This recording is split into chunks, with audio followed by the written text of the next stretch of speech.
Se l'emergenza sanitaria costringe a stare in casa aspettando la fase 2, sperando di poter godere finalmente di qualche riapertura, sebbene tra mille precauzioni, è un atto di responsabilità quello che arriva dalla politica regionale di rinviare a data migliore il voto amministrativo del 14 giugno, rinviandolo al prossimo autunno.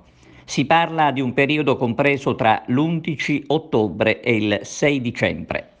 I sindaci e i consiglieri, in virtù del decreto, resteranno in carica per altri 6 mesi. Il rinvio delle elezioni amministrative riguarda 61 comuni in tutta la Sicilia. In provincia di Agrigento, oltre al capoluogo, sono interessati i comuni di Cammarata, Camastra, Casteltermini, Raffadali, Realmonte, Ribera e Siculiana. Il decreto della Giunta regionale è adottato nel contesto dell'emergenza sanitaria che avrebbe creato anzitutto problemi per la convocazione dei comizi.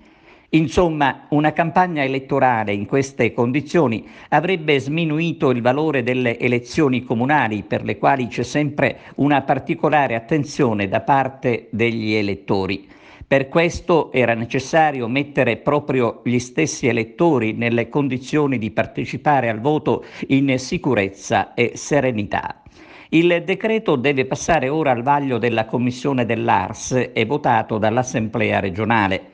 Unica cosa che potrebbe cambiare è la data indicata dalla Giunta di Governo. Sulla opportunità di un rinvio della tornata elettorale è intervenuto il deputato del Movimento 5 Stelle Giovanni Di Caro, il quale con una interrogazione al Presidente della Regione e all'assessore alle autonomie locali chiede il posticipo della consultazione a causa dell'emergenza Covid-19.